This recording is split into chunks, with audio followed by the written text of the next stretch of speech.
Ce message est porteur d'un avertissement important pour les femmes chrétiennes, qu'elles soient mariées ou en voie de le devenir. Un péché subtil, souvent dissimulé sous le couvert de l'orgueil ou de la trahison, conduit d'innombrables femmes vers un destin éternel et dévastateur. Le témoignage que vous allez entendre vient d'une femme transformée par une rencontre divine, partagée avec la permission du Seigneur pour éveiller les autres. Écoutons-le ensemble. Mais d'abord, permettez-moi de prier pour que Dieu bénisse tous ceux qui regardent cette vidéo et de vous inviter à laisser votre nom et votre ville dans les commentaires. Nous vous soutiendrons dans la prière, confiant que Dieu vous guidera et vous protégera. Je m'appelle Azel. J'ai 65 ans aujourd'hui, mais ce que je vais vous raconter s'est produit il y a 10 ans. Cela a tout changé, mon cœur, mon mariage, mon âme. Pour comprendre pourquoi, il faut que je vous ramène là où tout a commencé. J'ai grandi dans un foyer où l'amour était un étranger. Mon père était une figure imposante, non seulement par sa taille, mais aussi par la façon dont il dirigeait notre foyer. Nuit après nuit, j'entendais les sanglots étouffés de ma mère à travers les murs fins. Parfois, les sons étaient plus aigus, des chaises qui s'écrasaient, des assiettes qui volaient en éclats, ou le bruit sourd et écœurant de sa ceinture contre sa peau. J'avais 8 ans lorsqu'un souvenir s'est gravé dans ma mémoire. Ma petite sœur et moi étions blottis dans notre chambre, jetant un coup d'œil par une fente de la porte. Ma mère se tenait dans la cuisine, les bras se protégeant le visage, tandis que mon père hurlait à cause d'un plat qu'elle avait trop cuit. Sa main lui frappa la joue et elle s'effondra contre le mur. J'enfonçai mon visage dans mon oreiller, des larmes silencieuses trempant le tissu, me jurant de ne jamais laisser un homme me traiter ainsi. En grandissant, ce vœu s'est transformé en bouclier. J'ai juré de ne jamais ressembler à ma mère, ne jamais supplier, ne jamais plier, ne jamais céder sous la main d'un homme. Pour moi, la soumission n'était qu'un autre terme pour désigner l'esclavage. J'ai décidé qu'hommes et femmes étaient égaux en tout point et que personne ne me contrôlerait jamais. Cet état d'esprit m'a suivi jusqu'à l'âge adulte. Je suis devenue une femme qui ne supportait pas les bêtises de quiconque, surtout des hommes. J'entrais dans les pièces la tête haute, la voix aiguë, prête à défier quiconque osait me contrarier. On me respectait pour ça, du moins, c'est ce que je croyais. Avec le recul, je réalise aujourd'hui que ma force n'a pas toujours été la force. C'était la peur déguisée en courage, un refus de faire confiance à quiconque sauf à moi-même. Et cette peur allait façonner les choix qui ont failli me coûter tout. Quand j'ai rencontré Danny, mon mari actuel, tout semblait différent. Il était doux, gentil à l'opposé de mon père en tout point. Sa voix était douce, son regard patient, il m'écoutait quand je parlais, ne levait jamais la main et me laissait l'espace d'être moi-même. Nous sommes tombés amoureux et nous nous sommes mariés peu après. Je pensais avoir enfin trouvé la sécurité, mais les barrières que j'avais érigées enfant ne sont pas tombées. Au fond de moi, j'étais terrifié à l'idée que Danny change un jour cela ou qu'il révèle la même cruauté que j'avais vue chez mon père. Alors je me suis accroché à tout, déterminé à me protéger à tout prix. Notre maison est devenue mon domaine. Je prenais des décisions sans demander l'avis de Danny, lui parlais avec des mots durs et rejetais ses opinions devant les autres. S'il faisait une erreur, je me moquais de lui parfois subtilement, parfois ouvertement pour prouver que j'étais la plus forte. Il y avait des jours où je l'ignorais complètement, m'enfermant dans un silence pour montrer que je n'avais pas besoin de lui. Je me disais que c'était de la force, que je prouvais mon indépendance. Mais ce n'était pas le cas. C'était l'orgueil, froid et tranchant, qui creusait un fossé entre nous. Puis quelque chose a basculé. Un soir, seul à mon bureau, un site web est apparu sur mon écran, un forum de discussion, inoffensif à première vue. J'ai commencé à discuter avec un homme en ligne. Il était charmant, attentionné et semblait me comprendre d'une manière que Danny ne comprenait pas. Au début, ce n'était que des mots, des messages tard le soir, des confidences partagées, un espace pour se défouler. Je me suis dit que c'était juste un ami, quelqu'un pour combler le vide que je refusais d'admettre. Mais bientôt, ces conversations se sont transformées en rencontres, un café au travail, une brève discussion à la salle de sport, un regard prolongé à une fête. Chaque pas me semblait petit, innocent, jusqu'à ce qu'il ne le soit plus. J'ai franchi une limite. Nous nous sommes rencontrés. Je me sentais vivant, puissant, comme si je récupérais quelque chose que le monde me devait. Une liaison s'est transformée en deux, puis en une autre. Je m'éclipsais la nuit, prétextant être avec des amis pendant que Dany était en voyage d'affaires. Je l'invitais chez nous, dans l'espace que nous avions construit ensemble. Je prenais de l'argent à Dany, de petites sommes d'abord, puis des sommes plus importantes sur son compte en banque. Je le dépensais en vêtements, en voyages et en dîners, me disant que Dany ne s'en rendrait jamais compte. Je mentais sur les endroits où j'allais, les personnes que je voyais et la provenance des cadeaux que je rapportais. Chaque mensonge me semblait plus facile que le précédent, s'accumulant comme des pierres entre moi et la vérité. Jusqu'à ce jour. C'était une soirée calme, de ces soirées où le silence semble plus pesant que d'habitude. L'horloge murale indiquait 21h25, son tic-tac discret à peine audible par-dessus la respiration paisible de Dany à l'étage. Il dormait profondément, sa poitrine se soulevant et s'abaissant au rythme de quelqu'un en paix. Je me suis glissé hors du lit, mes pieds nus effleurant le parquet frais. En bas, dans la pénombre de la cuisine, j'ai serré mon téléphone contre moi, dont l'écran projetait une faible lumière sur mon visage. Mes doigts dansaient sur les touches, tapant un message à mon amant qui n'était pas mon mari. Un sourire vif et secret a brillé sur mes lèvres lorsque sa réponse a illuminé l'écran. L'émotion était comme une étincelle dans mes veines ou une fugace évasion de la vie que je m'étais construite. J'ai rempli un verre d'eau du lavabo, les yeux toujours rivés sur le téléphone où les mots que j'avais tapés étaient des mensonges, chacun d'eux étant un fil dans la toile que j'avais tissée autour de Dany. Je me suis retourné pour remonter, le verre froid dans une main, le téléphone chaud dans l'autre. Mon attention était fixée sur l'écran, sur le message suivant, sur la nouvelle bouffée d'excitation. Je n'ai pas vu l'eau que j'avais renversée ou une petite flaque luisant sur les marches en bois poli. Mon pied atterrit sur la surface glissante et, en un instant, le monde bascula. Mon corps bascula en arrière, les bras battant l'air, cherchant la rampe au tout pour arrêter la chute. Le verre me glissa des mains et se brisa sur le sol avec un fracas violent qui résonna dans la maison silencieuse. Ma tête heurta le bord d'une marche et une douleur aveuglante me déchira le crâne, tel un incendie. J'ai halté, la main tremblante tandis que je touchais ma tête. Mes doigts sont restés humides, collants, imprégnés d'une substance chaude, du sang. J'ai toujours eu une peur bleue du sang, sa vue me retourne l'estomac. J'ai ouvert la bouche pour crier, pour appeler Dany, mais aucun son ne m'est parvenu. Ma voix était prisonnière, engloutie par un silence qui semblait vivant, pesant de toutes parts. La maison était silencieuse, l'air lourd d'un silence qui trahissait mon désespoir. Personne ne m'entendait. Personne n'arrivait. Ma vision vacillait comme une bougie vacillant dans l'orage. Je clignais des yeux, et soudain, je n'étais plus dans mon corps. J'étais au-dessus, me regardant, affalé au pied de l'escalier, les membres tordus, les yeux écarquillés, immobile, le regard perdu dans le vide. Mes cheveux étaient emmêlés de sang, formant une flaque sous ma tête et tachant le sol. Le spectacle était grotesque, une version de moi-même que je ne reconnaissais pas. Ma poitrine était immobile, mon visage était pâle et sans vie. La panique m'envahit, une frénésie inexorable, sans issue. J'essayais de bouger, de me tendre, de me réveiller, mais j'étais en apesanteur, sans attache, un fantôme dans ma propre maison. Je reculais, mais quelque chose m'agrippa, pas une main, pas une force visible, mais une force implacable et froide, qui m'entraîna vers le bas. Le sol sous moi se dissout, les murs de la maison s'évanouirent dans le vide. Je tombais non pas à travers l'air, mais à travers quelque chose de plus épais, de plus lourd, comme si je m'enfonçais dans un océan d'ombre. La lumière de la cuisine, la chaleur de ma maison, tout cela s'évanouit. L'obscurité n'était pas seulement l'absence de lumière, c'était une chose vivante, palpitante, pesante, qui pesait sur mon âme. Elle m'enveloppait étroitement et suffocante, comme un linceul tissé par le désespoir lui-même.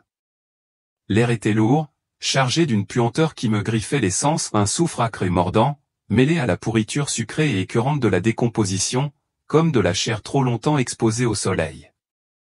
Chaque respiration me brûlait les poumons, l'odeur était si forte que je la sentais, amer et fétide. De toutes parts, des sons parvenaient et des cris, discrets mais constants, se mêlant à un cœur d'angoisse. Ce n'étaient pas les cris des vivants, mais quelque chose de plus profond, un gémissement de regret qui semblait s'élever des murs même de ce lieu. Toutes les voix étaient celles de femmes, leur chagrin résonnant dans une harmonie de douleur qui me serrait la poitrine. Je n'étais pas seul. Des formes se déplaçaient dans l'ombre, leurs formes indistinctes, oscillant entre l'humain et quelque chose de bien pire. Leurs yeux brillaient comme des charbons ardents dans un feu mourant en rouge et fixe, me regardant avec une malice qui se passait de mots.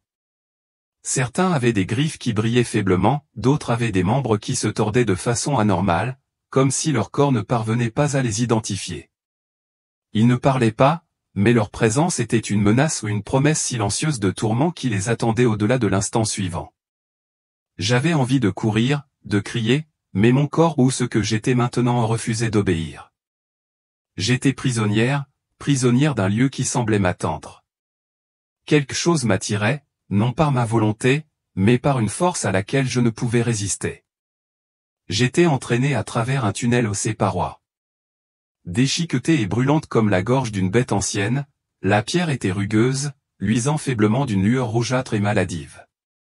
Comme si les murs eux-mêmes étaient vivants, vibrants de chaleur. Mes pieds effleurèrent la surface, et elle brûla au pas assez pour me brûler, mais suffisamment pour me rappeler que j'étais impuissante ici. Les écrans devenaient plus nets, plus distincts, chacun portant une histoire de perte, de choix faits et regrettés. J'essayais de fermer les yeux pour les ignorer, mais je n'avais ni yeux ni corps pour me protéger. J'étais exposé, à vif et vulnérable comme je ne l'avais jamais connu. Le tunnel débouchait sur une vaste étendue désolée, s'étendant à l'infini sous un ciel qui n'en était pas juste un vide lourd et rouge, comme du sang dilué dans l'eau. Le sol sous mes pieds était craquelé, suintant une substance noire, semblable à du goudron, qui collait à mes pieds et ralentissait mes pas. Ça sentait la décomposition, des choses depuis longtemps mortes et oubliées. Partout où je regardais, des femmes étaient attachées, leurs corps illuminés par une faible lueur surnaturelle. Certaines avaient des cordes sombres enroulées autour du cou, tirant leur tête vers le bas comme pour les forcer à se courber. La corde semblait vivante, se resserrant à chaque mouvement, entaillant leur peau. D'autres étaient entravées par des chaînes rougeoyantes, le métal brûlant leur chair, laissant des traînées de fumée s'élever vers le haut. Leurs visages étaient déformés par l'agonie, leurs yeux creux, reflétant une douleur non seulement physique, mais éternelle ou une tristesse sans fin. Une voix s'éleva, non pas dans les airs, mais en moi, claire et inébranlable comme une cloche qui résonne dans mon âme, c'est ici le lieu de ceux qui ont trahi leurs vœux. Ils connaissaient la vérité, mais ont choisi le mensonge, ils ont brisé la paix de leur foyer. Les mots n'étaient pas forts, mais ils pesaient sur mon cœur, m'empêchant de respirer. Chaque syllabe était un jugement non pas furieux, mais définitif. Une vérité à laquelle je ne pouvais échapper. J'ai compris avec une clarté plus profonde que n'importe quelle lame que ces femmes n'étaient pas là par hasard, elles avaient choisi ce chemin, étape par étape, tout comme moi. Je voyais ma propre vie se refléter dans leurs souffrances, chaque mensonge, chaque trahison, chaque instant où je m'étais détourné de Dany et de Dieu. Cette prise de conscience était un poids insupportable, une vérité que je ne pouvais échapper. Le premier châtiment se déroulait devant moi comme un cauchemar gravé dans la réalité. Un vaste champ s'étendait, sa surface étant une mosaïque déchiquetée de verres brisés, de clous rouillés et de pierres acérées qui brillaient d'un éclat cruel. Des femmes le traversaient pieds nus, leurs palans et posaient chacun une lutte contre la douleur. Leurs pieds saignaient, laissant des traînées cramoisies se mêlant au goudron noir du sol. Leur peau se déchirait à chaque mouvement. L'air était chargé de l'odeur métallique du sang et du léger crépitement du feu. Le sol semblait vivant, se mouvant sous eux, aiguisant ses bords pour retenir leurs pas. Si l'une d'elles trébuchait ou tombait, des flammes jaillissaient d'en bas, léchant leurs jambes avec une faim qui les forçait à se relever. Leur visage était gravé de larmes silencieuses non seulement de douleur, mais d'une blessure plus profonde, la honte, lourde et inflexible, s'accrochant à elles comme les chaînes qu'elles portaient. Je les regardais, le cœur battant, se déplacer en cercle sans fin, les yeux fixés sur le sol, incapables de lever les yeux, incapables de se reposer. Je fus attiré vers une autre scène, une longue rangée de femmes, debout épaule contre épaule, le visage pâle et tiré. Leur langue était anormalement étirée, tirée et clouée à des poteaux de fer qui brillaient d'une chaleur qui faisait miroiter l'air. Les poteaux étaient hauts, rouillés mais brûlants, les clous plantés dans leur langue étaient cruellement acérés, scintillant dans la faible lumière. Des démons évoluaient parmi elles, des silhouettes imposantes à la peau comme de la cire fondue, les yeux d'un jaune maladif. Leurs griffes, longues et acérées, traçaient leurs lames sur les langues des femmes, chacune coupant lentement et délibérément, provoquant des cris étouffés qui résonnaient dans l'air lourd. La douleur n'était pas la fin, leur langue repoussait pour être à nouveau tranchée, un cycle sans fin de tourments s'étendant jusqu'à l'éternité. La voix revint, transperçant mon âme, ces paroles blessaient, mentaient, déshonoraient leur mari. Je repensais à chaque mot dur que j'avais adressé à Dany, à chaque moquerie lancée avec colère, à chaque mensonge qui m'avait échappé si facilement. Le poids de mes propres mots pesait sur moi, chacun comme un clou dans mon cœur. Le troisième châtiment était le plus lourd d'un supplice qui semblait écraser l'âme.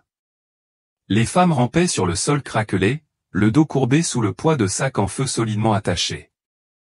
Les sacs étaient remplis de braises incandescentes, chacune pulsant d'une chaleur qui brûlait leur chair, projetant des volutes de fumée vers le haut. Les cordes qui les retenaient étaient en fusion, mordant profondément leur peau, laissant des marques rouges et furieuses qui ne cicatrisaient jamais.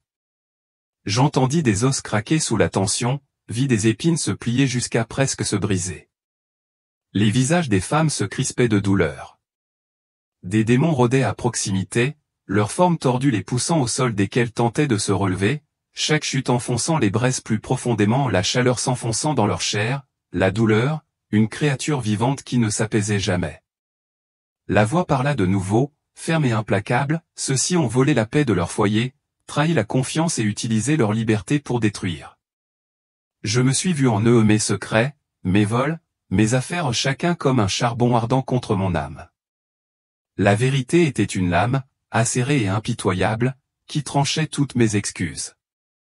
Chaque châtiment était un miroir, me renvoyant mes propres choix. J'aurais voulu détourner le regard, nier, mais il n'y avait pas d'échappatoire. L'air était lourd du poids de leur souffrance, le sol vibrait de leur douleur. Je me tenais là, cerné par les conséquences de mes choix, et cette prise de conscience me brûlait la poitrine. Je n'étais pas seulement un témoin, j'étais l'un d'eux, lié par les mêmes péchés, méritant le même sort. La voix parla de nouveau, claire et définitive, résonnant au plus profond de mon âme comme une cloche sonnant dans une cathédrale vide, ce sont ces femmes qui ont fait des vœux et les ont rompus en secret. Elles se sont moquées de la force tranquille de leur mari, ont brandi la liberté comme une arme et ont détruit les foyers qu'elles étaient appelées à bâtir.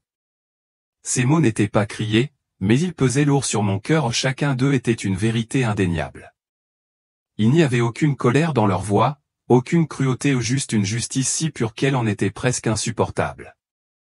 Je comprenais maintenant, avec une clarté brûlante, qu'il ne s'agissait pas de châtiments pour l'imperfection, c'étaient des jugements pour des choix faits au mépris de la vérité ou pour savoir ce qui était bien et choisir ce qui était mal. Je repensais à ma vie, à chaque instant où je m'étais détourné de Dany.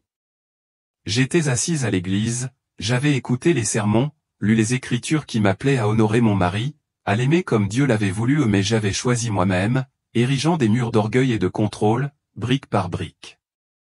Chaque mensonge que j'avais dit à Dany, chaque nuit passée avec un autre homme, chaque dollar que j'avais volé dans son portefeuille ou sur son compte, tout me revenait en force, un flot de culpabilité qui menaçait de me noyer. Le poids était écrasant, plus lourd que les braises que j'avais vues, plus lourd que les chaînes. J'avais envie de m'effondrer, de disparaître dans les ténèbres, mais je n'avais nulle part où me cacher. La vérité était partout, dans les cris, dans le feu, sur les visages des femmes autour de moi. Je me tenais là, accablé par les conséquences de mes choix, et quelque chose en moi s'est brisé, ni mon corps, ni mon esprit, mais quelque chose de plus profond, ma résistance, mon orgueil. À cet instant, j'ai murmuré, Jésus. Le mot était doux, à peine audible, mais il portait tout ce qui me restait. Je l'ai répété, plus fort, Jésus. Ma voix tremblait, rauque et désespérée. La troisième fois, elle s'est brisée, Jésus. Alors que ce nom quittait mes lèvres, une lumière a percé l'obscurité douce au début, comme les premières lueurs de l'aube. Elle est devenue chaude et vivante, non pas aveuglante mais purificatrice, emportant le poids étouffant de l'abîme. Les cris s'estompèrent, la puanteur se dissipa, et l'air me parut plus léger, comme un souffle retenu trop longtemps.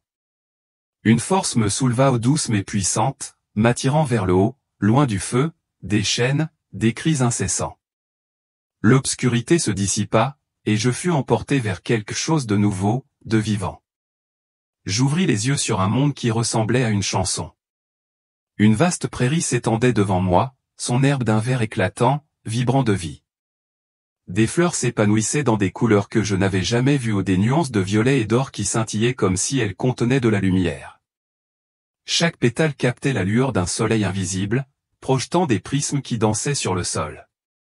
Au loin, de grands arbres se dressaient, leurs branches lourdes de feuilles qui brillaient de l'intérieur chacune distincte, mais faisant partie d'un tout parfait. Des oiseaux filaient dans les airs, leurs plumes scintillant comme des joyaux au rubis, saphir, émeraude, leur chant tissant une mélodie qui n'était pas seulement un son, mais la paix même, m'enveloppant comme une étreinte chaleureuse. Le ciel était d'un bleu infini, si clair qu'il semblait s'étendre à l'infini, et l'air était frais, chargé d'une douceur qui emplissait mes poumons de calme comme une bouffée d'espoir.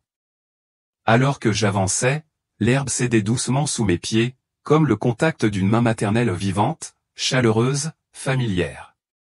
Je sentais la terre elle-même m'accueillir, non pas par le bruit ou la foule, mais par un silence si profond qu'on aurait dit un chant.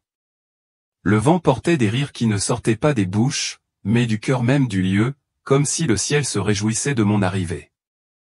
J'étais un invité, et pourtant, d'une certaine manière, j'appartenais à ce lieu, comme si j'étais attendu depuis la nuit des temps. Au loin, j'ai aperçu un ruisseau couler comme du verre liquide ses eaux claires, pourtant illuminées par la lumière qui les enveloppait. Je me suis agenouillé à côté, j'ai touché la surface et j'ai ressenti une sensation que je ne peux décrire que comme une purification parfaite non pas de ma peau, mais de mon âme. Le ruisseau me murmurait des vérités sans mots, me révélant des moments de ma vie où la grâce m'avait entouré, même sans que je ne m'en aperçoive. Chaque ondulation était porteuse de pardon, m'enveloppant de l'assurance d'être connu et toujours aimé. Je me tenais là, pieds nus dans l'herbe, sentant sa douceur sous moi. Une douce brise traversait la prairie, apportant le parfum du jasmin et quelque chose de plus doux, quelque chose que je ne pouvais nommer. Le monde semblait vivant, non pas comme l'obscurité l'avait été, mais d'une manière qui m'enivrait, comme si chaque brin d'herbe, chaque fleur, chaque chant d'oiseau chantait l'amour. Ici, il n'y avait ni peur, ni haine, ni regret, seulement une paix si profonde que j'avais l'impression de rentrer chez moi après une vie d'errance. Puis je l'ai vu. Je n'avais pas besoin qu'on me dise qui il était. Jésus se tenait devant moi, sa présence douce et pourtant bouleversante, comme un feu qui réchauffait sans brûler. Son regard était profond et infini, rempli d'un amour qui voyait chaque partie de moi, chaque blessure, chaque péché, chaque recoin caché de mon cœur. Il n'était pas accusateur, mais bienveillant, compréhensif et empli d'une compassion qui me donnait le sentiment d'être vu et en sécurité. Sa robe brillait doucement non pas d'une lumière crue, mais d'une chaleur qui semblait émaner de lui, se mouvant comme l'eau, capturant les couleurs de la prairie environnante. Son visage était radieux non pas d'une manière aveuglante, mais d'une manière invitante, comme un lever de soleil annonçant un nouveau jour. Il sourit, et le monde lui-même sembla s'arrêter, comme si le temps retenait son souffle pour lui rendre hommage. Il parla d'une voix douce mais résonnante, telle une rivière profonde, chaque mot portait un poids qui s'installait dans mon âme. Hazel, cet endroit est préparé pour toi si tu reviens pleinement à moi. Ces mots n'étaient pas un ordre, mais une invitation tendre et pressante, emplie d'un amour qui m'a brisé. Il s'est approché, et j'ai eu une vision de la vie où j'honorais Dany, où notre maison était remplie de rires. Je nous ai vus prier ensemble, reconstruire la confiance, dire la vérité. J'ai vu une famille unie, non déchirée par mon orgueil. Tu as vu le prix de la trahison, a-t-il dit. Maintenant, choisis le chemin de la restauration. Sa main s'est tendue, sans me toucher, mais m'offrant quelque chose, une chance, une promesse. J'ai hoché la tête, les larmes coulant, sachant que je ne serai plus jamais la même. La prairie s'estompa, mais sa présence persista où une lumière qui m'accompagna tandis que j'étais ramené au monde que j'avais quitté. Je me réveillai au son de la voix tremblante et désespérée de Danny, qui appelait mon nom encore et encore, comme une supplication au ciel. Ses bras me bercèrent doucement, comme s'il craignait que je disparaisse à nouveau, et ses yeux rouges, gonflés, larmoyants scrutèrent mon visage à la recherche d'un signe de vie. La douleur dans ma tête pulsait comme un battement de tambour, mais je respirais au présent, libéré de ce monde terrible. L'horloge murale n'avait pas beaucoup bougé, seulement 3 minutes s'étaient écoulées et pourtant mon âme avait vécu une éternité. Ma main s'est levée pour toucher sa joue, et au moment où nos regards se sont croisés, quelque chose de plus profond que des mots s'est passé entre nous, le chagrin, le soulagement et la première graine fragile de grâce. Homme s'accrochant à la fois par pure volonté, il m'a dit qu'il était blessé, mais qu'il voyait que j'étais revenu transformé, ce qui lui a redonné espoir. Il m'a dit qu'il me pardonnait non pas parce que c'était facile, mais parce que le Christ lui avait pardonné lui aussi. Ces mots ont été comme un baume pour mon esprit brisé, et à cet instant, je me suis senti non seulement pardonné par Danny, mais aussi enveloppé d'une miséricorde bien plus grande que je ne le méritais. À partir de cette nuit-là, j'ai fait le vœu non seulement à Danny, mais à Dieu de vivre différemment, de suivre le difficile chemin de l'honnêteté, de l'humilité et de la guérison. J'ai supprimé tous les messages, tous les contacts, tous les fichiers secrets qui me rattachaient à mon ancienne vie, les effaçant non seulement de mon téléphone, mais aussi de l'autel de mon cœur. J'ai commencé à me lever tôt pour prier, demandant à Dieu de m'aider à voir mon mari non pas comme une menace, mais comme un don que j'avais autrefois tenu pour acquis. Ensemble, nous avons recommencé au plus lentement cette fois, plus fragile, mais avec le Christ au centre.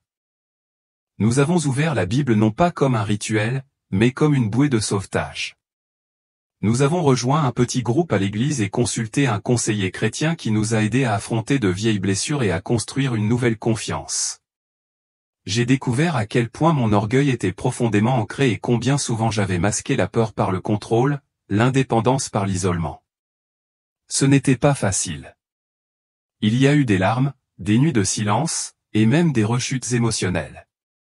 Mais peu à peu, quelque chose de sacré a commencé à prendre racine. En partageant mon histoire avec d'autres femmes, j'ai été étonné de voir combien pleuraient non pas de choc, mais parce qu'elles se reconnaissaient dans mon reflet.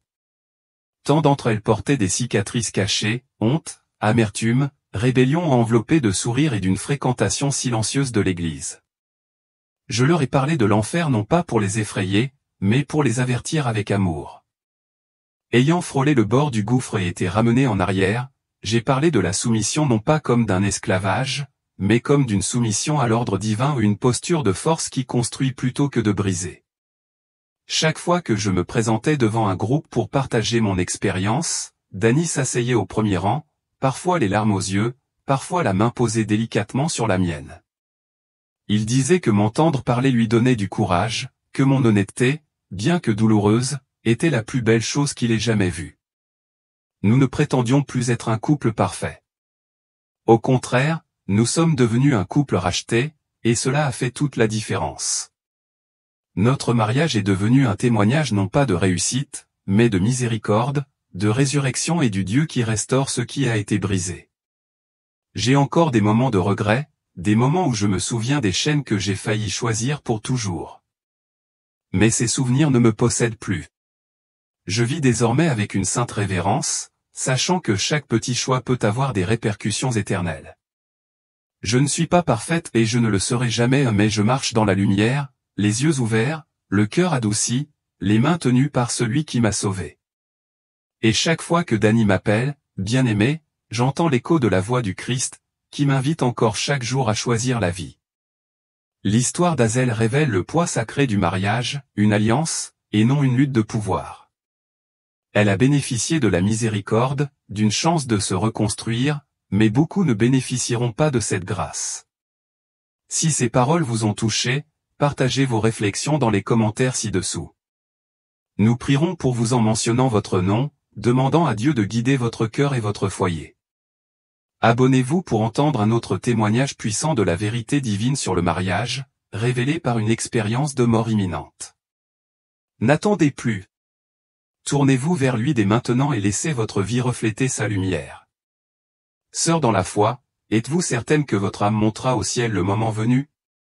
Vous croyez peut-être que vos bonnes actions et votre foi inébranlable vous garantissent une place au paradis, mais en réalité, seulement 13% des femmes franchiront véritablement les portes du paradis. Cela a été confirmé par une femme qui a connu la mort et qui a été montrée par Jésus. Alors pourquoi les femmes tombent-elles bien plus souvent en enfer que les hommes? Faites-vous partie des élus? Restez jusqu'à la fin, nous voulons tous pouvoir monter au ciel. Avant de commencer, suivez 2 étapes simples pour accueillir la lumière. Commentez ci-dessous avec votre nom et votre ville afin que nous puissions prier pour que les bénédictions de Dieu soient sur vous et votre famille. Abonnez-vous à notre chaîne pour nous rejoindre dans la diffusion de la vérité du Tout-Puissant. Si vous le pouvez, soutenez-nous grâce au bouton « Super merci » pour soutenir notre mission d'éveil des âmes. Nous vous en sommes profondément reconnaissants et portons votre générosité au Très-Haut. Écoutons maintenant le témoignage de cette femme. Je m'appelle Linda et je vis à Birmingham, en Angleterre. À 34 ans, j'ai toujours été fier de mon apparence, je suis les dernières tendances beauté et je maintiens une allure soignée et soignée. Mon travail de conseillère mode me permet de rester immergé dans le monde du style et de conseiller mes clientes sur les tenues, le maquillage et les accessoires pour booster leur confiance en elles. Je m'épanouissais dans l'énergie des événements sociaux, des défilés de mode et dans l'excitation de faire tourner les têtes avec un rouge à lèvres audacieux ou une robe élégante. Mon Instagram était une galerie de photos de ma vie, dynamique, moderne et méticuleusement conçue. L'automne dernier, j'ai décidé d'aller plus loin dans ma quête de perfection. J'ai opté pour une aspiration des lèvres pour sculpter ma taille, rêvant d'une silhouette parfaite pour une prochaine séance photo. Le 15 juin 2023, je suis arrivé dans une élégante clinique esthétique de la banlieue de Birmingham. La salle d'attente sentait la lavande et le calme et le professionnalisme du personnel m'ont mis à l'aise. J'étais confiante, voire enthousiaste. Allongé sur la table d'opération, l'anesthésie faisant effet, l'intervention s'est d'abord bien déroulée. Je me suis réveillé groggy mais optimiste, discutant avec les infirmières de mes projets de garde-robe d'été. Mais quelques heures plus tard, une vive douleur me transperça la poitrine. Ma respiration devint saccadée et ma vision se brouilla. Les moniteurs émettaient des bips frénétiques tandis que ma tension artérielle chutait. La voix du médecin, calme mais pressante, mentionna un caillot sanguin dans mon poumon, une complication rare mais mortelle. Ma famille, qui attendait anxieusement dehors, a appelé une ambulance. Tandis que les ambulanciers m'emmenaient d'urgence à l'hôpital, je luttais pour rester consciente, la poitrine haletante à chaque respiration difficile. Le monde s'assombrissait et je sombrais dans un coma profond.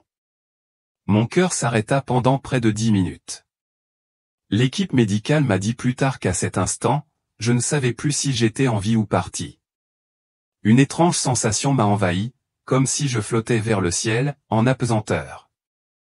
J'ai baissé les yeux et j'ai vu mon corps sur le brancard, entouré de médecins et de gyrophares. La sirène de l'ambulance hurlait, mais je ne ressentais aucune douleur, seulement un détachement surréaliste. Ma vie, ma carrière, ma garde-robe, mon image soigneusement soignée me semblait lointaine, comme un livre lu il y a longtemps. Puis une lumière radieuse s'est éveillée devant moi, chaleureuse et accueillante, m'enveloppant de paix. Loin d'être aveuglante, elle était douce, comme la lumière du soleil filtrant à travers les feuilles printanières. Une voix, douce mais autoritaire, m'a appelé. J'ai immédiatement su que ce n'était pas un moment ordinaire. J'étais entraîné dans une vision divine, un voyage au-delà du voile de la vie. La lumière pulsait d'amour, me guidant vers l'inconnu. Des souvenirs de ma foi refirent surface. J'avais grandi en allant à l'église, en chantant des cantiques et en récitant des prières, mais ma dévotion avait décliné, éclipsée par ma quête de beauté et de prestige. Maintenant, dans cet espace éthéré, ces choix me semblaient lourds, comme des pierres dans mon âme. La lumière s'intensifia et je perçus une présence vaste, sacrée et intimement familière. J'allais affronter une vérité que je n'avais jamais imaginée. L'air autour de moi scintillait, vibrant et pourtant calme, comme si chaque particule était porteuse d'un sens. Je m'éloignais davantage, laissant mon corps derrière moi. Le chaos de l'hôpital s'estompa. La voix m'appela de nouveau, plus claire désormais, m'incitant à voir ce qui m'attendait après la mort. Je n'éprouvais aucune peur, seulement un profond désir de comprendre. Tandis que la lumière m'enveloppait, je me tenais dans une vaste étendue ni terre ni ciel, mais un royaume animé d'un but. La voix qui m'appelait résonnait avec autorité, récitant des paroles que je reconnaissais dans les Écritures. Jésus a abandonné sa gloire divine pour porter les péchés de l'humanité, aimant chaque âme au-delà de toute mesure. Son sacrifice était un phare, un appel à la sainteté que j'avais souvent ignoré. Devant moi, des âmes dérivaient certaines rayonnant de paix, d'autres tremblantes d'effroi. Elles avançaient vers leur destin, chacune confrontée au jugement à la fin de sa vie terrestre. Comme le déclare Hébreux 9h27, le sort des hommes est de mourir une seule fois, après quoi ils seront jugés. La voix reprit, ferme et claire, Linda, chaque âme est confrontée à ce jugement. Il y a deux chemins, l'un étroit, menant à la vie éternelle, l'autre large, menant à la destruction. Beaucoup croient que leur parole seule assure le salut, mais sans sainteté, ils errent perdus. J'ai vu deux portes massives. La première, en haut, brillait d'une lumière dorée, ses bords scintillant comme un lever de soleil sur des eaux calmes. C'était la porte du paradis, réservée à ceux qui mouraient dans la sainteté, leurs noms inscrits dans le livre de vie. La seconde porte, en bas, était un vide béant, noir comme du charbon, exhalant une odeur nauséabonde de décomposition. De là s'échappaient des gémissements d'angoisse, aigus et incessants, qui me glaçaient l'esprit. C'était la porte de l'enfer, où descendaient ceux qui choisissaient le chemin large. La voix expliqua, ceux qui vivent dans le péché, même les croyants, ne peuvent entrer au ciel. Seuls ceux qui sont lavés par le sang de l'agneau et vivent dans la repentance franchissent la porte radieuse. Les autres sont condamnés au jugement. Mon cœur se serra en réalisant avec quelle insouciance j'avais vécu, poursuivant une beauté fugace au détriment de la pureté de mon âme. L'air devint lourd, et je sentis une attraction vers le bas, vers la porte obscure. L'odeur s'intensifia, telle de la chair en décomposition mêlée de soufre, me piquant les sens. Des cris s'élevèrent, rauques et désespérés, un cœur de regret venant d'âmes prisonnières du tourment. J'ai vu des démons ténébreux aux griffes acérées et aux yeux brûlants. Leur rire cruel résonnait dans le vide. Ils rôdaient, narguant les égarés, leurs queues battant comme des fouets. Alors que je m'approchais, la chaleur brûlante emplissait l'air, épaisse et oppressante. L'obscurité n'était pas seulement une absence de lumière, mais une force vivante se tordant de malice. Des âmes se tordaient dans les flammes, leurs formes tordues, liées par des chaînes qu'elles avaient elles-mêmes créées. J'ai vu des femmes serrant leurs bijoux et leurs maquillages, symboles de leur fierté terrestre. Les démons se moquaient d'elles, récitant leurs péchés avec une précision glaciale. La voix me guidait, d'un ton inébranlable, voilà la conséquence du rejet de la sainteté. Dieu ne veut pas qu'aucune âme périsse, mais le libre arbitre exige la justice. Je comprenais maintenant que l'enfer n'était pas une punition divine, mais un choix, un chemin tracé par le défi. Ma vie défilait devant moi, des heures passées à soigner mon apparence, à courir après les applaudissements, à ignorer l'appel à la repentance. Je pensais que ma foi suffisait, mais mon cœur s'était égaré. La vision m'a captivé, me forçant à voir la profondeur de mon erreur. Pourtant, la voix reprit la parole, douce mais ferme, Linda, ce n'est pas ta fin, mais un avertissement. Vois la vérité et ramène-la. Ces mots m'ont ancré une bouée de sauvetage au milieu de l'horreur. J'ai vu le prix du chemin étroit, la sainteté, l'abandon, une vie à part. Le chemin large, si tentant dans la vie, menait ici, à ce feu éternel. Alors que je m'apprêtais à avancer, cette vérité en main, les ténèbres de l'enfer persistaient, leur poids oppressant pesant sur mon esprit. Les cris des tourmentés résonnaient faiblement, rappel obsédant des enjeux. La voix qui me guidait, désormais plus aiguë et plus intime, perça l'obscurité avec une vérité qui me toucha profondément. Linda, les femmes sont dotées d'un don profond, un cœur sensible à la beauté, à l'émotion et à la connexion. Pourtant, sans l'ancrage de ma parole, ce don devient un piège, les attirant dans les filets de l'ennemi. mon esprit était submergé de souvenirs, des heures passées à peaufiner mon maquillage, à choisir mes tenues, à rechercher le frisson fugace de l'admiration. J'avais considéré ces actes comme inoffensifs, voire valorisants, mais maintenant leur véritable coût était révélé. Tandis que la voix parlait, ma vision a changé, m'entraînant plus profondément dans une révélation. J'ai revu ma vie à Birmingham, une ville vibrante de mode et d'ambition. Je marchais dans les rues commerçantes, mes talons claquaient, mon sac de créateur se balançait, ma confiance était renforcée par le regard des inconnus. Mon travail de conseillère en mode a nourri cette quête, encourageant mes clients à adopter des looks audacieux pour se démarquer. Je croyais que c'était de l'art, une célébration de l'individualité.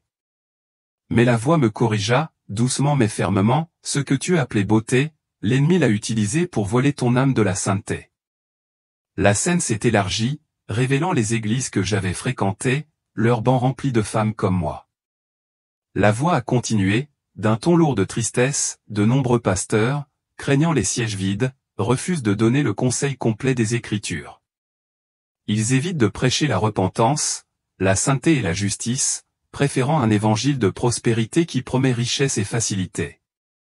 J'ai vu un pasteur familier, son sourire chaleureux, ses sermons débordant d'assurance de la faveur divine. Ces paroles n'ont jamais ébranlé mon amour pour la mode ni l'orgueil qui m'envahissait. Les fidèles acquiesçaient, leurs bijoux étincelant sous les lumières du sanctuaire, le cœur vierge de toute conviction. La vision s'assombrit, et je me retrouvai à nouveau aux portes de l'enfer, dont le vide noir palpitait de malice. L'odeur nauséabonde du soufre et de la décomposition me piquait les sens, plus épaisse désormais, comme un brouillard vivant. Des cris rauques et incessants s'élevèrent, un cœur de désespoir qui me déchirait l'esprit. Des femmes descendirent, leurs silhouettes illuminées par des flammes vacillantes. Leurs parures aux jeans moulants, boucles d'oreilles scintillantes, ongles vernis, cheveux tressés brillaient faiblement, non pas de beauté, mais d'accusation. La voix nomma ces Jézabel, des propriétés et des outils façonnés par l'ennemi pour piéger les âmes. Les démons rôdaient, leurs griffes acérées luisantes, leurs yeux rouges de haine. Ils ricanaient, leurs voix grinçantes, énumérant les péchés, vanité, luxure, orgueil. Chaque accusation était un coup de fouet, contraignant les femmes à leur choix. Une femme, les lèvres rouges, se tenait tremblante devant un démon imposant. Ses griffes traçaient ses boucles d'oreilles, se moquant d'elle, « Tu as orné le temple de Dieu pour toi, pas pour lui. » Il siffla. Elle s'effondra dans les flammes, ses cris se mêlant à la cacophonie en contrebas. Une autre, en jupe courte et talons hauts, serrait un miroir. Son reflet déformé par le feu, les démons riaient, leur queue fouettant tandis qu'elle s'enfonçait dans l'abîme en fusion. Ce spectacle me brûlait à un miroir de ma propre vie. J'avais porté ces mêmes ornements, persuadé qu'ils me définissaient, sans jamais remettre en question leur poids spirituel. La voix se fit pressante, les pasteurs qui craignent l'homme plus que moi prêchent des demi-vérités, affirmant que seule la foi sauve. Ils négligent l'appel à la repentance, à l'abandon du monde. Les femmes qui se fient à ces paroles tombent dans l'illusion. Je me suis souvenu du silence de mon église sur la pudeur, de ses applaudissements pour les tenues élégantes. Les offices du dimanche étaient un défilé de mode, avec des femmes en robes moulantes et maquillage audacieux, louées pour leur dynamisme. Je les ai rejointes, le cœur gonflé de fierté, sans jamais m'arrêter pour me demander si mes choix étaient en accord avec la parole de Dieu. La vision s'élargit, montrant les églises de Birmingham, les hôtels ternis, la vérité diluée. Les pasteurs se tenaient là, la voix douce, prêchant des bénédictions tout en ignorant le péché. Les femmes quittaient les services sans changement, leur âme vacillant au bord de l'éternité. J'ai vu ma propre Bible, non ouverte, sur ma table de nuit, prendre la poussière tandis que je parcourais des blogs de mode, cherchant l'inspiration non pas dans les Écritures, mais dans le monde. Une voix m'a murmuré, examine chaque enseignement à la lumière de ma parole, Linda. Seule la vérité mène à la vie. Les flammes de l'enfer rugissaient, illuminant une mer de femmes, leur beauté réduite en cendres. Une femme, perruque glissant de sa tête, hurlait, le visage crispé par les démons qui l'accusaient de défier le dessein divin. Une autre, le maquillage baveux sous la chaleur, serrait un collier dont les pierres précieuses fondaient sur sa peau.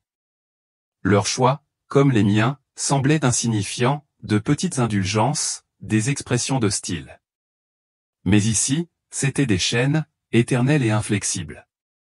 L'air devint plus lourd, les cris pulsèrent sans cesse, chaque voix témoignant d'un regret. La voix expliqua, l'esprit de Jézabel prospère dans mon église, encourageant la vanité et le défi. Les femmes embrassent la mode mondaine, croyant qu'elle me plaît, mais elle ouvre la porte à l'influence démoniaque. Je voyais mon reflet dans les flammes, mes robes de créateur, mes heures passées au salon, ma quête de perfection. Je pensais que cela me donnait du pouvoir, un droit de femme moderne. Mais maintenant, je le voyais comme un obstacle, m'éloignant de la sainteté, m'alignant sur les mensonges de l'ennemi. L'écriture prenait vie, ses paroles étaient vivantes dans la vision. 1 Timothée 2, 9-10 exhorte les femmes à s'habiller modestement, avec décence et bienséance non pas avec des tresses, de l'or, des perles ou des vêtements coûteux, mais avec de bonnes œuvres dignes de celles qui professent la piété. J'avais ignoré cela, suivant les tendances. Mon cœur était fixé sur la beauté extérieure. Une Pierre 3-4 a fait l'écho à cette affirmation, appelant à une beauté non pas par des ornements extérieurs, mais par un esprit doux et paisible, précieux aux yeux de Dieu. Ces versets, autrefois lointains, brûlaient désormais de vérité, révélant mon erreur. La vision s'est alors déplacée vers un office religieux. Le sanctuaire était bondé, des femmes se tenaient debout, en haut décolleté, jeans déchirés et accessoires scintillants. Les pasteurs ont loué leur assiduité et leur énergie, mais n'ont jamais appelé à la reddition. Des démons planaient invisiblement, murmurant fierté et rébellion, leurs griffes prêtes à tout pour les revendiquer. J'ai vu un pasteur, au visage familier, prêcher la richesse tout en ignorant le péché. Son assemblée applaudissait, aveuglée par le large chemin qu'elle empruntait, son âme en danger.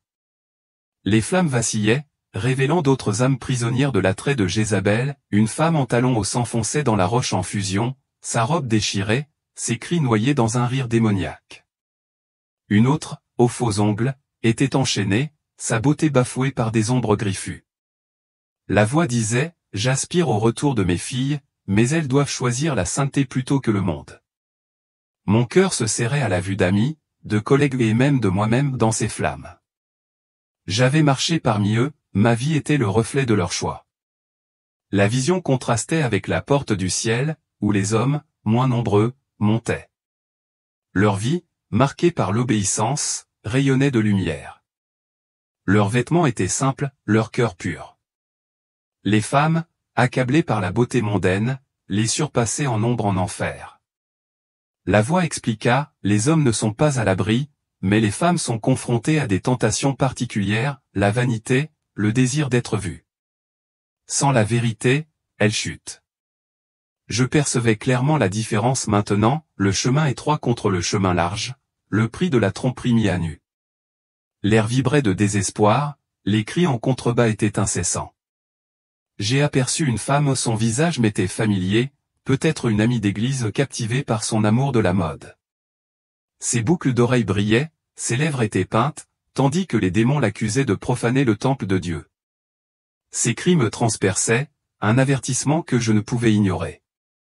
La voix m'a exhorté, Linda, préviens-les.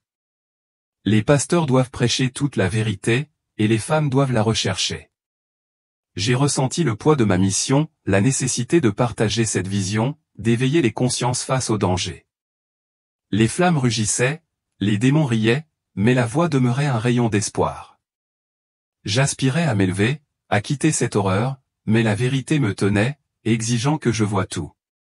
Cette vision était un appel ou une supplication à me détourner de la tromperie et à embrasser la sainteté. Mon esprit brûlait de détermination, prêt à transmettre cet avertissement au monde. L'obscurité se dissipa et une silhouette radieuse apparut. Sa présence était à la fois écrasante et douce, Jésus se tenait devant moi, vêtu de blanc. Sa robe coulait comme un fleuve de lumière, scintillant de pureté. Son regard, profond et perçant, captivait chaque instant de ma vie, et pourtant son visage rayonnait d'amour. L'air vibrait de sa puissance, chaque particule rayonnant d'une intention divine. Il parla, sa voix résonnant en moi, Linda, l'esprit de Jézabel trompe mes filles et les mène à la perdition. J'eus des visions de femmes, le visage peint, le corps orné d'or et vêtu de vêtements moulants, se pavanant avec fierté. Jésus expliqua, cet esprit alimente la vanité, exaltant le moi au-dessus de la sainteté. Il utilise des ornements aux bijoux, maquillage, vêtements suggestifs pour attiser la convoitise et l'orgueil, ouvrant les portes des ténèbres. Les flammes de l'enfer s'embrasèrent, révélant des femmes liées par ces instruments de Jézabel. Une femme en robe courte se tordait de douleur, ses cris étaient noyés dans un rire démoniaque. Une autre, les ongles vernis et les cheveux tressés, était enchaînée, sa beauté bafouée par des ombres griffues. Jésus dit, ce ne sont pas de simples objets, mais des instruments de l'ennemi, qui lient les âmes au péché. Il a cité l'Écriture, 1 Timothée 2, 9-10 appelle les femmes à se parer de pudeur et de bonnes œuvres, et non de tresses, d'or, de perles ou de vêtements coûteux. Cela, a-t-il expliqué, reflète un cœur dévoué à Dieu et non au monde. 1 Pierre 3, 3-4 prône la beauté intérieure, un esprit doux et paisible plutôt que la parure extérieure. J'ai vu ma propre vie, mon obsession pour l'apparence, comme un défi à ses vérités. La voix de Jésus s'affirma, l'humilité élève, l'orgueil abaisse, Matthieu 23h12. Il me montra des femmes en enfer, tourmentées pour avoir porté des vêtements qui suscitaient la convoitise. Leur corps n'était plus des temples, mais des pièges. La pudeur m'honore, dit-il. Elle reflète un cœur soumis, qui ne recherche pas les louanges humaines. J'ai vu ma propre garde-robe jeans serré, talons hauts, maquillage osé et j'ai ressenti la vive conviction. La vision changea à nouveau, montrant un office religieux. Des femmes se tenaient debout, vêtues de tenues voyantes, le cœur impénitent. Des démons rôdaient, invisibles, murmurant orgueil et défi. Jésus dit, le Saint-Esprit ne peut habiter dans un temple souillé par la vanité. Quand mes filles abandonnent la pudeur, elles ferment la porte du paradis. J'ai vu une femme, les boucles d'oreilles scintillantes, les lèvres d'un rouge éclatant, jetées dans les flammes. Un démon l'accusa d'une voix cinglante, tu as utilisé le temple de Dieu pour te glorifier. Ces cris me firent écho. Une autre, vêtue d'une robe révélatrice, était attachée à sa beauté désormais réduite en cendres. La chaleur la brûlait, l'odeur du soufre était épaisse, comme si les démons se délectaient de leur tourment. La présence de Jésus demeurait une lumière constante. J'appelle mes filles à la sainteté, à s'habiller en l'honneur de leur Créateur. Les normes du monde mènent à la destruction. J'ai vu le chemin étroit bordé d'âmes humbles, vêtues simplement, le cœur pur. Elles rayonnaient, libérées des chaînes de Jézabel, montant vers la porte du ciel. Le contraste était saisissant. En enfer, les femmes souffraient où leur parure symbolisait la rébellion. Au paradis, les âmes rayonnaient, leur pudeur reflétant l'abandon. Jésus a dit, ma norme est la sainteté ou immuable, ceux qui m'aiment obéissent à ma parole. Je ressentais le poids de mes choix où mon amour pour la mode était un obstacle à son appel. Les flammes rugissaient en contrebas, rappelant le prix à payer.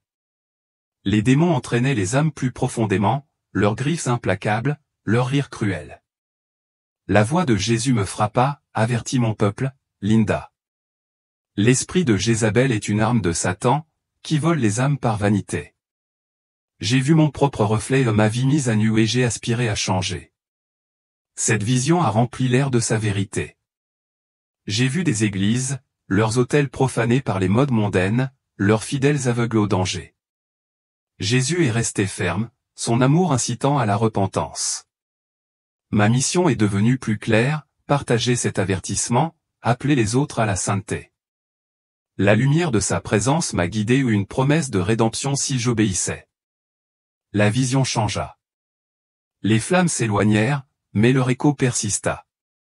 La lumière de Jésus demeura, me guidant vers un nouveau paysage. Je vis de grandes églises, leurs bancs remplis, leurs scènes illuminées de lumières éblouissantes.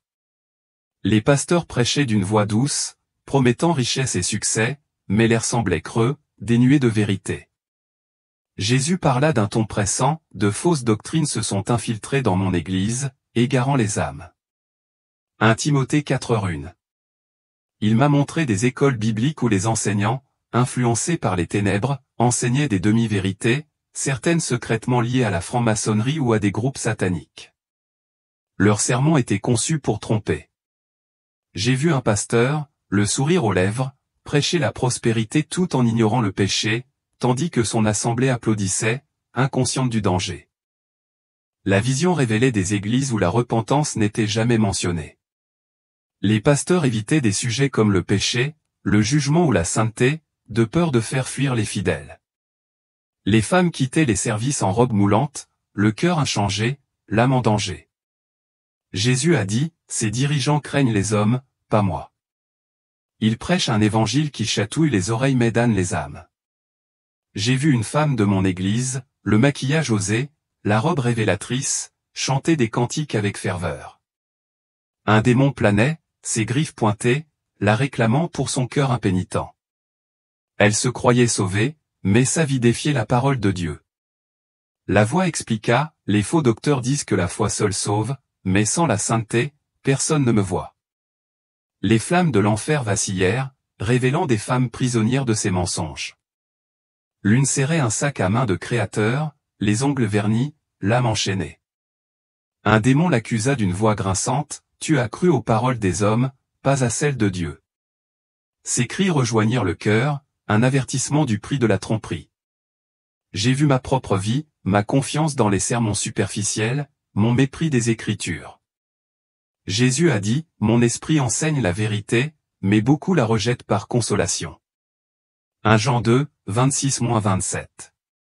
J'ai vu des écoles bibliques avec des salles de classe remplies de livres, mais les enseignants déformaient les Écritures. Ils mettaient l'accent sur la richesse, la réussite et l'amour-propre, ignorant l'appel à la repentance. Les congrégations grandissaient, mais leur foi était creuse ou une façade s'effondrant devant le jugement. La vision montrait un pasteur, son costume impeccable, prêchant que Dieu ignore les apparences. Ses ouailles acquiesçaient, leurs bijoux étincelants, leurs cœurs impénitents. Des démons tournoyaient invisibles, les contraignant à rester sur le large chemin. La voix de Jésus les interrompit, « Les chefs qui cachent la vérité mènent mon peuple à la destruction, ils répondront de chaque âme perdue. » J'ai vu des femmes, dont la vie reflétait la mienne, sombrer en enfer. Leurs ornements en perruques, maquillage, vêtements moulants se sont transformés en chaînes. Les démons riaient, leurs yeux brûlants, entraînant les âmes plus profondément. L'air était lourd de désespoir, une odeur de soufre étouffante. J'ai ressenti le poids de ma propre tromperie et ma confiance dans les faux enseignements. La lumière de Jésus est restée une lueur d'espoir, éprouvez chaque parole à la lumière de l'Écriture, m'a-t-il exhorté. Recherchez mon esprit, et non l'approbation des hommes. J'ai vu le chemin étroit, bordé d'âmes qui étudiaient la parole de Dieu. Leur vie, marquée par l'obéissance, rayonnait de la tromperie, leurs cœurs alignés sur la vérité. La vision s'approfondit, montrant des églises où la vérité était étouffée. Les pasteurs comptaient les offrandes, pas les âmes. Les sermons étaient vides de conviction. Les femmes repartaient en tenue mondaine, l'esprit inchangé. Je me voyais parmi elles, ma vie était le reflet de leur erreur. Les flammes en contrebas rugissaient au rappel des bûchers. La voix de Jésus se fit pressante, « Linda, avertis mon Église. Les fausses doctrines sont les instruments de Satan, menant les âmes en enfer. » J'ai perçu la division, la vérité contre le mensonge, la sainteté contre la mondanité. Ma mission s'est cristallisée, partager cette vérité, appeler les autres à la repentance. La lumière de sa présence m'a guidé, une promesse de rédemption pour ceux qui se convertissent. La vision changea. L'air devint lourd d'une odeur de soufre. Les flammes de l'enfer rugirent, illuminant d'innombrables âmes, principalement des femmes liées par leur choix. La voix déclara, « Voici les conséquences de l'abandon de la sainteté. Les propriétés de Jézabel ont ouvert les portes des ténèbres. » J'ai vu des femmes serrant leurs bijoux, leur maquillage et leurs vêtements révélateurs, leur parure luisait faiblement, des chaînes de leur propre fabrication. Apocalypse 20h12 dit que ceux qui ne sont pas inscrits dans le livre de vie sont jetés dans les temps de feu. La voix expliqua, ces parures bijoux, jupes courtes, ongles vernis ne sont pas neutres. Elle reflète un cœur détourné de Dieu, invitant à l'influence démoniaque. J'ai vu une femme, sa perruque glissant, le visage crispé, tandis que des démons l'attachaient avec des chaînes de fer, la forçant à traverser les flammes. Ses cris perçaient l'air, un cri de regret. Une autre femme, les lèvres peintes en rouge, était traînée par les griffes, sa beauté moquée. Les démons l'accusaient, leur voix aiguë, « Tu as profané le temple de Dieu par vanité. » La chaleur était brûlante, les flammes vives, consumantes mais jamais rassasiées. J'ai vu mon propre reflet et mon amour pour la mode, mes heures passées au salon un chemin vers ce même destin. La vision montrait des hommes, moins nombreux, montant au ciel. Leur vie était marquée par l'obéissance, leurs vêtements simples, leur cœur pur, rayonnant de lumière. Le contraste était saisissant, les femmes, accablées par la beauté du monde, les surpassaient en nombre en enfer. La voix dit, Satan cible les femmes avec vanité, sachant que leur influence façonne les familles et les églises. J'ai vu une femme, ses talons s'enfonçant dans la roche en fusion, sa robe déchirée par le rire des démons. Elle croyait que sa foi suffisait, mais son cœur s'accrochait au monde. Une autre, avec de faux ongles, était ligotée, ses cris se perdaient dans le rugissement du feu. L'odeur de la décomposition emplissait l'air, palpitant de désespoir. La voix insistait, la sainteté n'est pas facultative, sans elle, personne n'entre dans mon royaume. Je voyais ma vie au jeans moulants, mon maquillage osé comme un défi à l'appel de Dieu. Les flammes en contrebas vacillaient à un avertissement du prix à payer.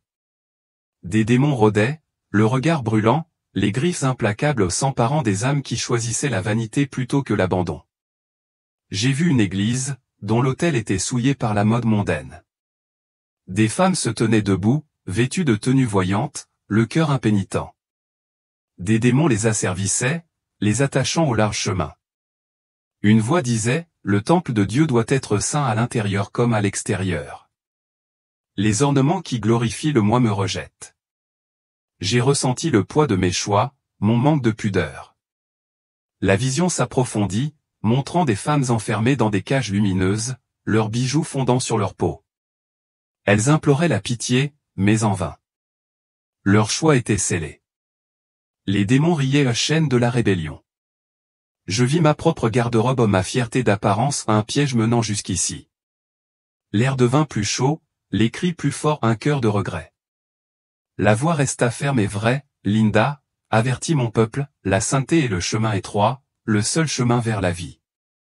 J'ai vu la porte rayonnante au-dessus de moi, sa lumière, promesse pour ceux qui obéissent. Ma mission s'est précisée, partager cet avertissement, appeler les autres à la repentance. Les flammes rugissaient, les démons tournoyaient, mais sa voix me guidait, l'amour de Dieu appelle chacun à abandonner le monde. J'ai vu le chemin étroit bordé d'âmes humbles, dont la vie témoignait de leur abandon. Le contraste m'a profondément marqué, une vérité que je ne pouvais ignorer. Mon esprit aspirait à la lumière, prêt à transmettre ce message.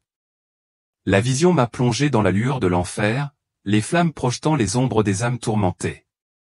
La voix a parlé, d'un ton perçant, beaucoup prétendent avoir la foi, mais vivent pour le monde. La dévotion extérieure sans changement intérieur est vaine. J'ai revu ma vie et ma présence à l'église, mes tenues élégantes, mes publications de versets bibliques sur les réseaux sociaux. Je pensais que c'était suffisant, mais maintenant je voyais la vérité.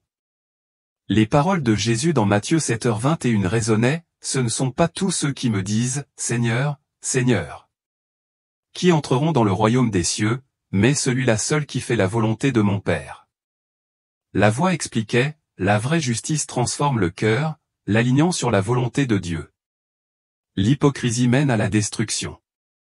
J'ai vu des femmes en enfer, leur foi apparente n'étant qu'une façade, leur cœur empli d'orgueil et de désir. Dans la vision, une femme se tenait debout, vêtue d'une robe scintillante, au maquillage osé, et chantait des cantiques à l'église. Un démon se profilait, ses griffes perçantes, l'accusant d'hypocrisie. Elle s'enflamma, sa beauté s'embrasant, ses cris n'étant qu'un cri de regret. Un autre serrait des bijoux, dansant dans le feu moqué pour avoir utilisé la foi comme masque. L'air était lourd, la puanteur accablante, tandis que les démons se délectaient de leurs tourments. Je me suis vu en reflet mon apparence soignée, mes prières superficielles. J'étais allé à l'église, j'avais affiché des passages bibliques, mais mon cœur courait après l'approbation du monde. La voix disait, la foi sans les œuvres est morte, un cœur inchangé souille mon temple.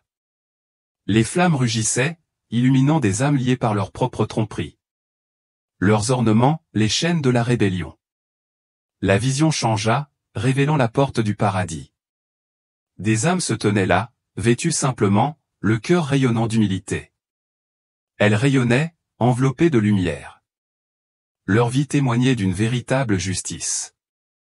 Le contraste était saisissant, le chaos de l'enfer contre la paix du paradis, l'hypocrisie contre l'abandon. J'aspirais à être parmi elles, à me défaire de mes habitudes mondaines. En enfer, les femmes hurlaient, leurs bijoux fondaient, leur maquillage coulait. Les démons les accusaient violemment, vous vous êtes honorés, pas Dieu. Les flammes se consumaient, rappelant les choix faits. J'ai vu une amie où son visage m'était familier, lié par son amour pour la mode. Ses cris me transpercèrent, un avertissement pour changer. La voix insista, Linda, la vraie justice est la pureté intérieure qui se reflète à l'extérieur. La modestie n'est pas du légalisme, mais de l'obéissance. Je voyais ma vie, mon amour des tendances, comme un obstacle à la volonté de Dieu. La porte rayonnante, là-haut, appelait sa lumière une promesse pour ceux qui se repentent. Les flammes, en bas, rugissaient aux conséquences de l'hypocrisie. L'air vibrait de désespoir, le rire du démon grinçant. J'ai vu des églises, leurs autels souillés par l'hypocrisie, leurs fidèles aveugles à la vérité. La voix disait, mon peuple doit se tourner vers moi, en alignant son cœur et sa vie sur ma parole. Je ressentais le poids de ma mission, la nécessité d'avertir les autres de ce gouffre. La vision s'approfondissait, montrant des femmes prisonnières de cages de feu. Leur foi apparente était vaine, elles allaient à l'église et priaient à haute voix, mais leur cœur s'accrochait au monde. Les démons se moquaient, leurs griffes implacables, tandis que les âmes réalisaient trop tard leur erreur. Je me suis vu parmi elles, ma vie reflétant leurs erreurs. La voix est restée une lueur d'espoir, préviens mes filles, Linda. La vraie justice transforme l'intérieur comme l'extérieur. J'ai vu le chemin étroit bordé d'âmes dont la vie reflétait la volonté de Dieu. Leur humilité rayonnait, contrastant avec les tourments de l'enfer. Mon esprit aspirait au changement, prêt à rapporter cette vérité. Alors que les flammes de l'enfer s'éteignaient, j'ai ressenti une douce aspiration vers le haut. La présence de Jésus, chaleureuse et radieuse, m'enveloppait. Son sourire, doux mais puissant, m'emplissait d'espoir. L'air scintillait et je m'élevais, laissant l'obscurité derrière moi. Une lumière inondait ma vision, pure et vibrante comme l'aube qui se lève sur une vallée sereine. Je me tenais au paradis, un royaume d'une beauté époustouflante, aux antipodes de l'horreur qui régnait en contrebas. L'air était vif, parfumé de fleurs suaves comme le jasmin caressé par la rosée matinale. Les champs s'étendaient à perte de vue, leurs couleurs vives, vert émeraude, bleu saphir et or, dansant comme la lumière du soleil sur l'eau. Les rivières coulaient, leurs eaux cristallines, chantant une douce mélodie de joie. Chaque ondulation scintillait, reflétant une lumière qui semblait vivante, vibrante d'amour. Les jardins fleurissaient, leurs pétales ondulant dans une douce brise, chaque fleur rayonnant d'une lumière qui lui était propre. Des tours s'élevaient, leurs flèches noyées dans une brume radieuse bâtie non pas de pierre, mais de pure lumière. L'air fredonnait une symphonie de paix, m'enveloppant de chaleur. Chaque image exprimait l'amour de Dieu, un dessein trop vaste pour être exprimé. J'ai remarqué des âmes évoluant dans ce royaume, leurs silhouettes radieuses et sereines. Elles portaient de simples robes de lumière qui épousaient délicatement leur forme, chaque vêtement rayonnant d'un doux feu intérieur. Certaines se reposaient dans des champs d'herbes douces, le visage serein, libre de toute trace de soucis terrestres. D'autres marchaient sur des sentiers dorés, leurs pas légers comme des plumes, leurs voix s'élevant en de douces louanges qui se fondaient harmonieusement dans la brise. En leur présence, je sentais chaque blessure de mon esprit guérir, comme si la paix elle-même était devenue tangible et s'infiltrait en moi. Soudain, un ange apparut, grand et gracieux, avec de larges ailes qui brillaient comme l'aube. Sa présence était réconfortante, l'air même qui l'entourait rayonnant de grâce. L'ange me guida sur un sentier où l'herbe était comme de la soie filée sous mes pieds, chaque brin vibrant de sens et de lumière. Nous avons longé un lac paisible dont la surface reflétait la gloire du ciel.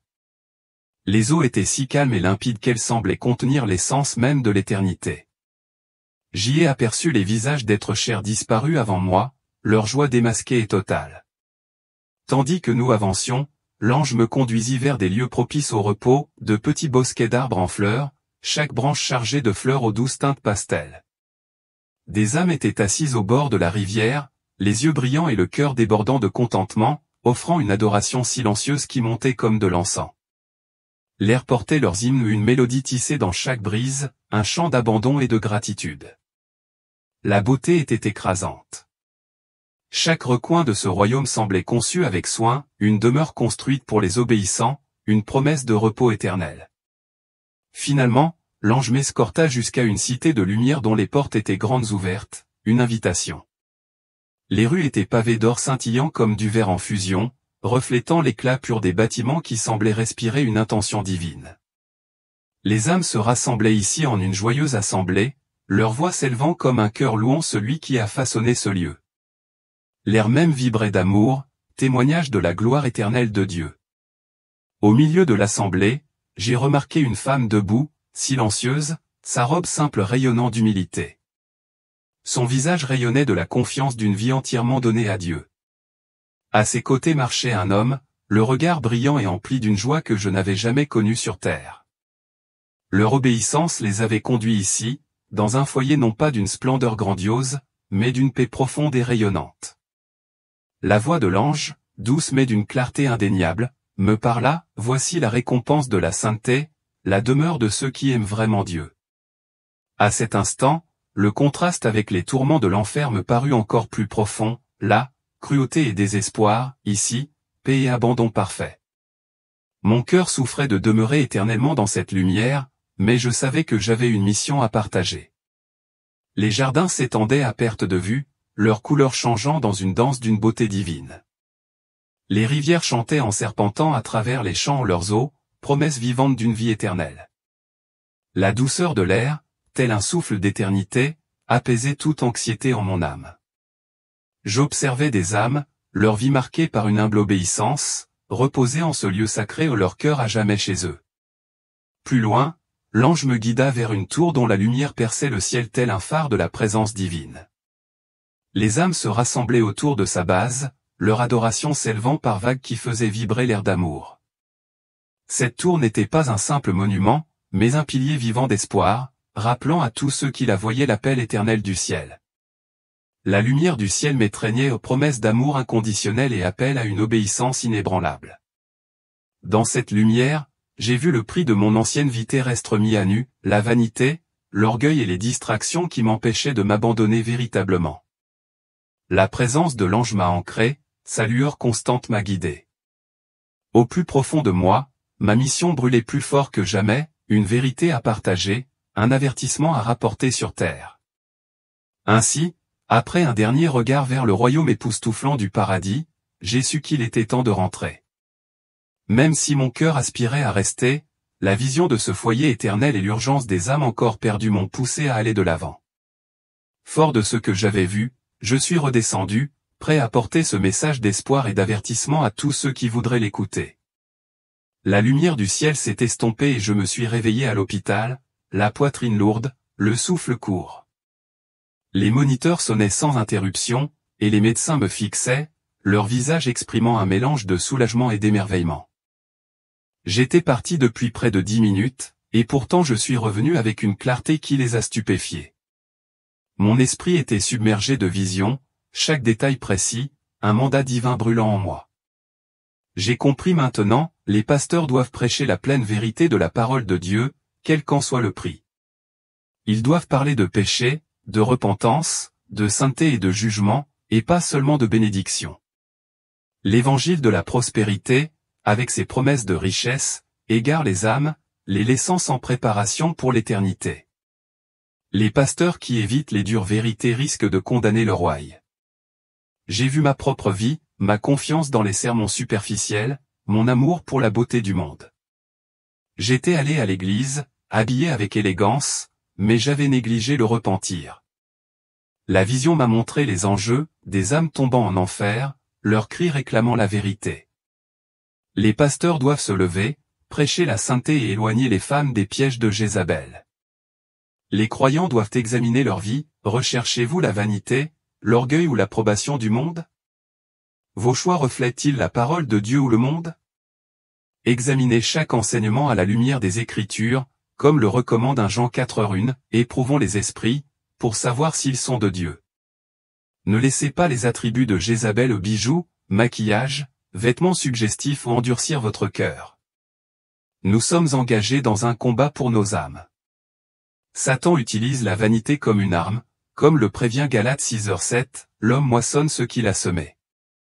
Notre corps est le temple du Saint-Esprit, 1 Corinthiens 6, 19-20, et nous devons l'honorer avec modestie, et non le souiller par la mondanité. Le choix nous appartient, la sainteté ou la destruction. J'ai vu le chemin étroit bordé d'âmes humbles, leur vie témoignant d'un abandon total. Le chemin large, peuplé de personnes trompées, menait aux flammes de l'enfer. Ma mission est claire, avertir les autres, les inciter à la repentance et les appeler à la sainteté. Le poids de cette vision m'est resté, celui d'un feu dans mon esprit. J'ai vu des églises, leurs autels profanés, leurs fidèles aveuglés.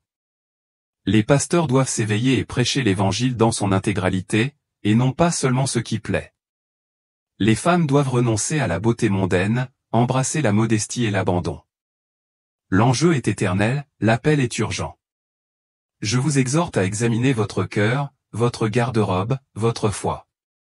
Vivez-vous pour Dieu ou pour le monde? Les flammes de l'enfer et la lumière du ciel sont réelles, et vos choix déterminent votre chemin. Repentez-vous, recherchez la sainteté et préparez-vous au jugement.